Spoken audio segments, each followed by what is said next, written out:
Thank you, Mr. Nixon. That completes the opening statements, and now the candidates will answer questions or comment upon one another's answers to questions put by correspondents of the networks. The correspondents. I'm Sander Van Oker, NBC News. I'm Charles Warren, Mutual News. I'm Stuart Novins, CBS News. Bob Fleming, ABC News. The first question to Senator Kennedy from Mr. Fleming. Senator, the Vice President in his campaign has said that you are naive and at times immature. He has raised the question of leadership. On this issue, why do you think people should vote for you rather than the Vice President? Well, the Vice President and I came to the Congress together. 1946, we both served in the Labor Committee. I've been there now for 14 years, the same period of time that he has. So that our experience in government is comparable. Secondly, I think the question is, what are the programs that we advocate? What is the party record that we lead? I come out of the Democratic Party, which in this century has produced Woodrow Wilson and Franklin Roosevelt and Harry Truman, and which supported and sustained these programs which I've discussed tonight. Mr. Nixon comes out of the Republican Party. He was nominated by it. And it is a fact that through most of these last 25 years, the Republican leadership has opposed federal aid for education, medical care for the aged, development of the Tennessee Valley, development of our natural resources. I think Mr. Nixon is an effective leader of his party. I hope he would grant me the same. The question before us is, which point of view and which party do we want to lead the United States? Mr. Nixon, would you like to comment on that statement? I have no comment. The next question to Vice President Nixon from Mr. Van Oker. Mr. Vice President, since the question of executive leadership is a very important campaign issue, I'd like to follow Mr. Novin's question. Now, Republican campaign slogans, you'll see them on signs around the country as we did last week, say, it's experience that counts. That's over a picture of yourself, sir. Implying that you've had more governmental executive decision-making experience than your opponent. Now, in his news conference on August 24th, President Eisenhower was asked to give one example of a major idea of yours that he adopted. His reply was, and I'm quoting, "If you give me a week, I might think of one. I don't remember." Now, that was a month ago, sir, and the President hasn't brought it up since. And I'm wondering, sir, if you can clarify which version is correct, the one put out by Republican campaign leaders or the one put out by President Eisenhower? Well, I would suggest, Mr. Van Oker, that if you know the President, that was probably a facetious remark. I would also suggest that insofar as his statement is concerned, that I think it would be improper for the President of the United States to disclose the instances in which members of his official family had made recommendations, as I have made them through the years, to him which he has accepted or rejected.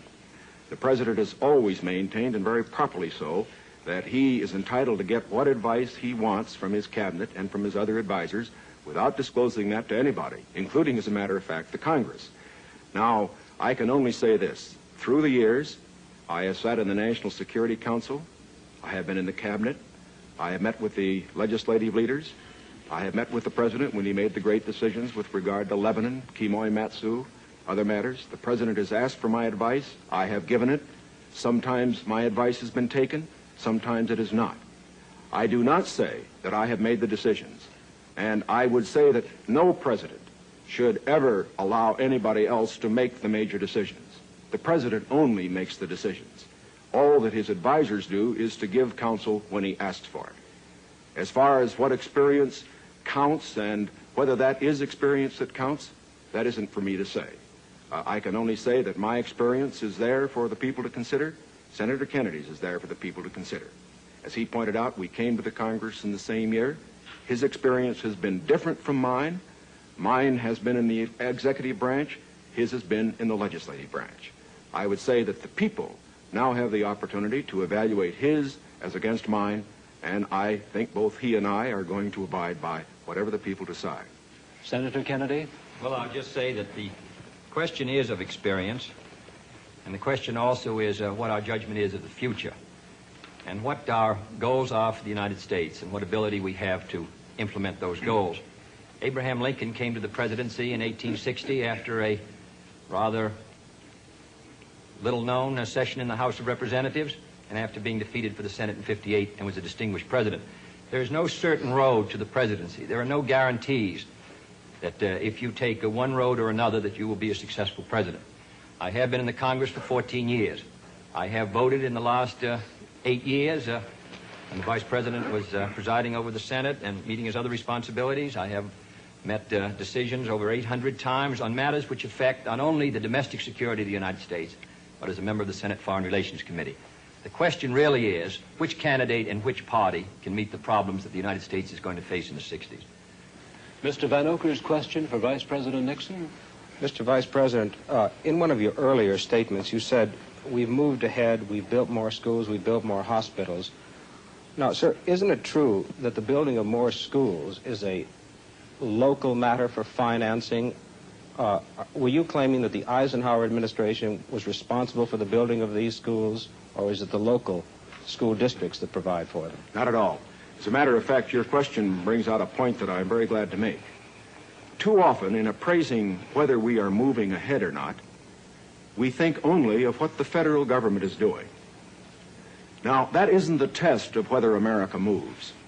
The test of whether America moves is whether the federal government, plus the state government, plus the local government, plus the biggest segment of all, individual enterprise, moves. We have, for example, a gross national product of approximately $500 billion.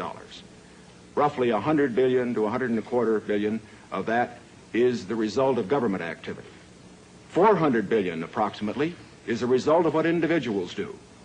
Now, the reason the Eisenhower administration has moved, the reason that we've had the funds, for example, locally, to build the schools and the hospitals and the highways, to make the progress that we have, is because this administration has encouraged individual enterprise.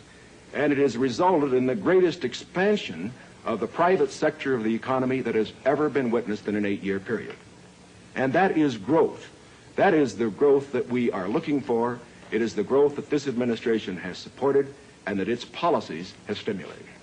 Senator Kennedy? Well, I must say, I think the reason that the schools have been constructed is because the local school districts were willing to increase the property taxes to a tremendously high figure, and in my opinion, almost to the point of diminishing returns in order to sustain these schools. Secondly, I think we have a rich country, and I think we have a powerful country. I think what we have to do, however, is have the President and the leadership set before our country exactly what we must do in the next decade if we're going to maintain our security in education, in economic growth, in development of natural resources. The Soviet Union is making great gains. It isn't enough to compare what might have been done 8 years ago, or 10 years ago, or 15 years ago, or 20 years ago. I want to compare what we're doing with what our adversaries are doing, so that by the year 1970, the United States is ahead in education, in health, in building, in homes, in economic strength. I think that's the big assignment, the big task, the big function of the federal government.